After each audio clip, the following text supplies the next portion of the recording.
বাংলাদেশের জয়টা আমরা দেখেছি, ঐতিহাসিক হামজা চৌধুরীর গোলও আমরা দেখেছি।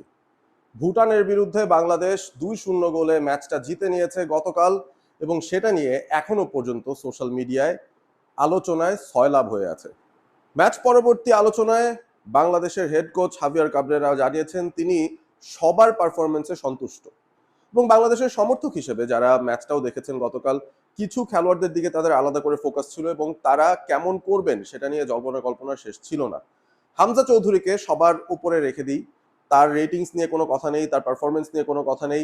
বাংলাদেশের যে ব্যাকফোর ছিল তার সামনে দাঁড়িয়ে হামজা চৌধুরী যেভাবে ম্যাচটা অর্কেস্ট্রেট করেছেন, প্রথম হাফে মাত্র 45 মিনিট খেলেছেন, সেখানেই তিনি আসলে প্রমাণ করে দিয়েছেন সাউথ এশিয়ার মধ্যে তো তিনি বটেই, পুরো এশিয়ার মধ্যেই তিনি one of the best central midfielder বা ডিফেন্সিভ মিডফিল্ডারের পজিশনটা হোল্ড করতে পারেন। এবং তার বুদ্ধিদীপ্ত যে পজিশনিং সেন্স, সেটার কিন্তু সুফল বাংলাদেশ গতকাল পেয়েছে। স্টার্ট করেছিলেন তিনি যদিও এই সিডিএম পজিশনটায়, তারপরও সেখান থেকে বারবার তিনি রাইট ব্যাক পজিশনেও ড্রিফট আউট করে যাচ্ছেন, মাঝে মধ্যে লেফটেও যে সাপোর্ট দিচ্ছেন। সবকিছু মিলিয়ে হামজা চৌধুরীর অর্কেস্ট্রেশনটা দারুণ ছিল, এবং বাংলাদেশ পেছন থেকে বিল্ড আপ করার যে প্লেটা ছিল সেই জায়গাটাতে হামজাকে তারা ইনভলভ করতে পেরেছে, সেটা একটা বিশাল সুখবর বটে। জামাল ভুঁইয়া স্টার্ট পেয়েছেন, সেটাও একটা ইন্টারেস্টিং ব্যাপার ছিল। জামাল ভুঁইয়া একটা অ্যাসিস্টও পেয়েছেন তিনি গতকাল। হামজার যে গোলটা ছিল সেখানে সেই কর্নারের ডেলিভারিটা তার কাছ থেকে এসেছে। তবে জামাল ভুঁইয়া তার যেই ইন্টেলিজেন্সটা আছে সেটাই গতকাল ব্যবহার করেছেন। অন্যান্য সময়ের মতো বা 10 বছর আগের মতো জামাল হয়তো সেই পেসটা, তার এক্সপ্লোসিভনেসটা রাখতে পারছেন না, তবে তার ইন্টেলিজেন্ট প্লেসমেন্ট মিডফিল্ডের মধ্যে সেটাও কিন্তু বাংলাদেশকে ভালো একটা জায়গায় রেখে দিয়েছে। জামাল হয়তো গোলও পেতে পারতেন, কিছু ফিনিশিং এর জায়গাটায় গিয়ে তিনি আসলে স্ট্রাগল করেছেন, বলটা রিচ করতে পারেননি, তার পায়ে লেগে বল বেরিয়ে গেছে, এরকম কিছু পজিশনে জামাল ভুঁইয়া দৌড়ে চলে গিয়েছিলেন। এবং ফার্স্ট হাফে বাংলাদেশ যখন খেলছিল, দেখাচ্ছিল ফরমেশনে রাকিব সেন্টার ফরওয়ার্ড, তবে আলটিমেটলি দেখা গেছে রাকিবও রাইট সাইডে ড্রিফট করে যাচ্ছেন, এবং তিনি সেই রাইট সাইড থেকেই অ্যাটাকগুলো করার চেষ্টা করছিলেন, কয়েকটা মাইনাসও তিনি করেছেন। তবে যেহেতু একজন প্রতিষ্ঠিত সেন্টার ফরওয়ার্ড নেই, সেই জায়গাটায় সেই মাইনাসগুলোকে ধরার মতো বা সেই ক্রসগুলোকে ইউটিলাইজ করার মতো খেলোয়াড়রা কিন্তু রান নিয়ে যেতে পারেননি। জামাল ভুঁইয়া যতটুকু চেষ্টা করেছেন ক্যাম্প পজিশন থেকে, সেটাই বাংলাদেশের একমাত্র প্রাপ্তি ছিল। এবারে একদম পেছন থেকে যদি আমরা আসি, বাংলাদেশের পারফরমেন্স কেমন ছিল? সেন্টার ব্যাক পেয়ারিংটা বেশ ভালোই ছিল। তপু বর্মন গতকাল ভালো একটা ম্যাচ খেলেছেন। তারিক কাজী স্বভাবতই তিনি খুব স্ট্রং একজন সেন্ট্রাল ডিফেন্ডার, তিনিও তার কাজটা করে গেছেন। দুই ভাই গতকাল খেলেছেন। আমি ম্যানচেস্টার ইউনাইটেড ফ্যান হিসেবে বেশ প্রাউড হচ্ছিলাম যখন দেখলাম যে এক ফ্ল্যাঙ্কে সাদউদ্দিন, এক ফ্ল্যাঙ্কে তার ছোট ভাই তাজউদ্দিন, তারা দুজন খেলছেন। তাজউদ্দিনের ডেবিউ হয়েছে গতকাল, শুরু থেকে তিনি খেলেছেন, এবং বাংলাদেশের যে চারজন প্রথম থেকে শেষ পর্যন্ত পুরো 90 মিনিট ম্যাচটা খেলেছেন তাদের মধ্যে একজন ছিলেন তাজউদ্দিন। তাজউদ্দিনের শুরুর 10-15 মিনিট 20 মিনিট একটু অ্যাডজাস্টমেন্টে সমস্যা হচ্ছিল বলেই মনে হয়েছে, তবে পরবর্তীতে তিনি কিন্তু কাভার আপ করে দিচ্ছেন সেই জায়গাটায়। অ্যাটাকিং ওয়াইজ আমরা যদি বলি, তাজউদ্দিনের বেশ ভালো অ্যাটাকিং রিটার্নস ছিল, বেশ কয়েকটা ক্রস তিনি দিয়েছেন ডি বক্সের ভেতরে, এবং সেখানে সেই ক্রসগুলোকে ইউটিলাইজ করার সিচুয়েশন বাংলাদেশ আসলে ক্রিয়েট করতে পারেনি। তাজউদ্দিন সেকেন্ড হাফেও সে একই কাজ করে গিয়েছেন। সুতরাং রাইট ব্যাক পজিশনটা আমার কাছে মনে হয় কাবরেরার জন্য সিদ্ধান্ত নেওয়াটা খুব কঠিন কিছু হবে না। কাবরেরা আমার মনে হয় সেফলি তাজউদ্দিনকে রাইট ব্যাক পজিশনটা দিয়ে দিতে পারেন সিঙ্গাপুরের ম্যাচটাতে। লেফট ব্যাকে সাদউদ্দিন কেমন করেছেন? খুব একটা খারাপ খেলেননি, আবার খুব একটা ভালোও কিছু করতে পারেননি।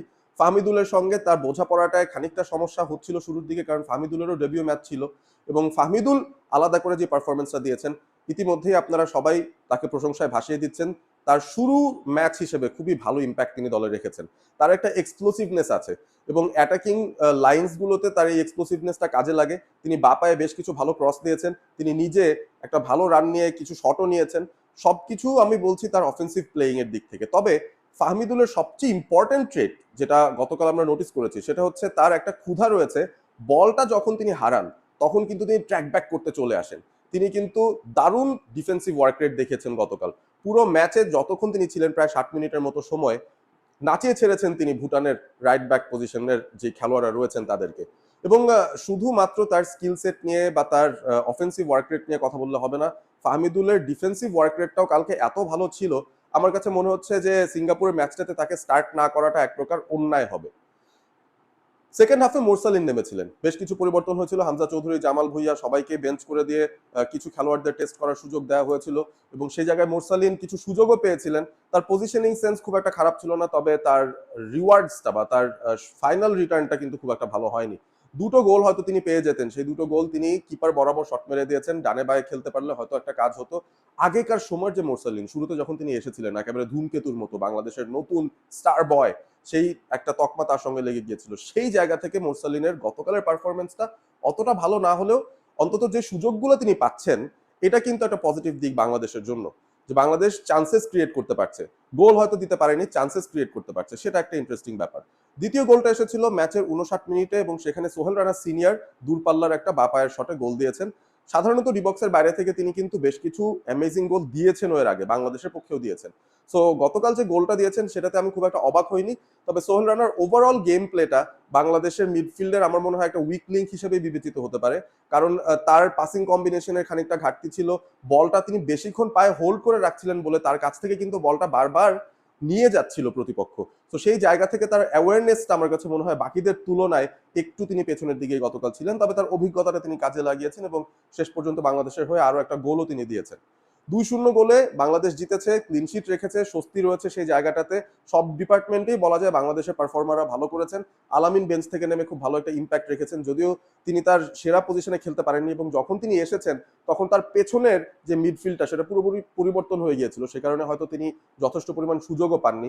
Rakib was not bad, right flank থেকে তিনিও সেই কাজটা করেছেন, বা সেন্টার ফরওয়ার্ড হিসেবে যতক্ষণ খেলেছেন কিছু ভালো রান তিনি নিয়েছেন, প্রতিপক্ষকে কিছুটা স্ট্রেচ করার চেষ্টা তিনি করেছেন। সবকিছু মিলিয়ে আমার কাছে মনে হয় একটা ভালো প্যাকেজ ছিল গতকালের ম্যাচটা। তবে ঈদের ছুটির পরপরই সিঙ্গাপুর নিয়ে প্রস্তুতি নিতে হবে ডেফিনেটলি। সিঙ্গাপুর এবং ভুটানের মধ্যে বিশাল বড় একটা তফাৎ কিন্তু রয়েছে। সিঙ্গাপুর ফিজিক্যালি আরো ডমিনেন্ট হবে। সিঙ্গাপুর ভুটানের মতো সিট ব্যাক করবে না, তারা কিন্তু অ্যাটাক করার চেষ্টা করবে। সুতরাং বাংলাদেশকে আমার মনে হয় 10 তারিখের ম্যাচটাতে তারা যদি ভাবে যে আমরা আমাদের পেছনের প্লেয়ারদের নিয়ে আস্তে আস্তে খেলাটা বিল্ড আপ করবো, সেই সময়টা কিন্তু সিঙ্গাপুর আপনাকে দেবে না। এবং তারা যেই হাইলাইনে প্রেস করতে থাকে, তাদের ডিফেন্সটা যে হাইলাইনে আছে, বাংলাদেশের জন্য আসলে কাউন্টার অ্যাটাকে যাওয়াটাই একটা ভালো সুযোগ হলেও হতে পারে সিঙ্গাপুরের বিরুদ্ধে। অর্থাৎ সিঙ্গাপুরের বিরুদ্ধে পরিকল্পনাটা ভিন্ন হতে হবে এবং সেই পরিকল্পনার অংশ হিসেবে কারা কারা স্টার্টিং ইলেভেনে রয়েছেন বা ট্যাকটিক্সটা কিভাবে বাংলাদেশ সাজাবে সেটা দেখার জন্য আমরা মুখিয়ে আছি।